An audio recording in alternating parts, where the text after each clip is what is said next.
So Julius Mutual has been named one of the top performing insurance companies in the U.S., and it's not the first time it happens. What do you think is the key to your success? What is unique that you bring to the table?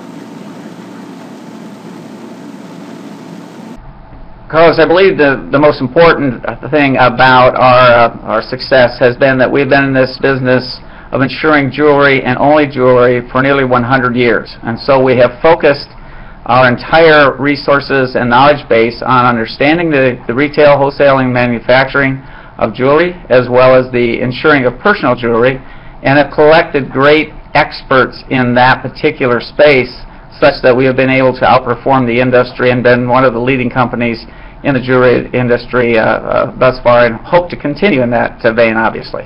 Mm-hmm. Do you think jewelers nowadays have some renewed concerns, or have some concerns that they didn't in the past and that you're addressing now? Well, the question is often asked to us: how does the economy impact the rate of crime in any industry, in particular the jewelry industry? The economy doesn't seem to have much to do with crime. Criminals aren't employed to begin with in many cases, and so they're not driven by the economy. We understand the business very well, and we understand that some of the key concerns that jewelers have is protecting themselves from having a loss. And so what we're about in many cases is providing loss prevention information such that the jeweler can actually keep from having the loss to begin with, and therefore the trauma associated with trying to get back into business after their inventory has been stolen.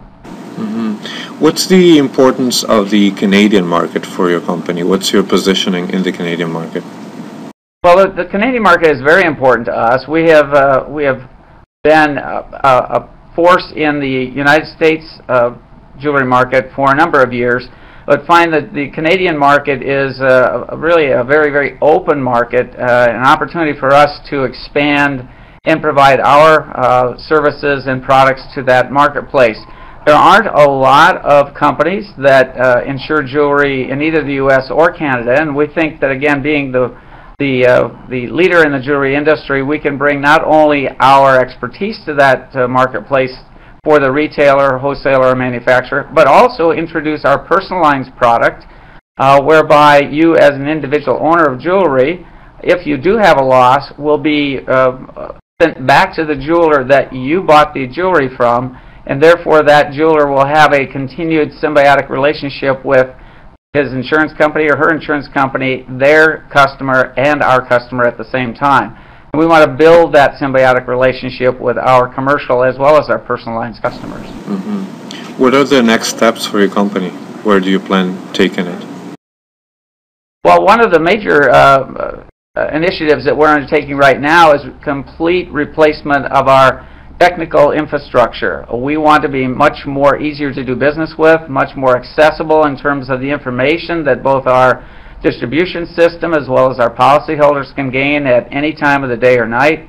We want to make sure that our brand is well recognized, and that as we push farther into parts of especially the Canadian industry, where we have not had as much penetration as we have in the U.S., that we build credibility as we have with the Canadian Jewelers Association as being one of those companies that they endorse as being a leader in this industry. So expanding on those relationships, Carlos, is a very important aspect of our overall marketing strategy. All right. Well, thank you very much for your time. Most welcome, Carlos. Thanks for the opportunity to engage with you.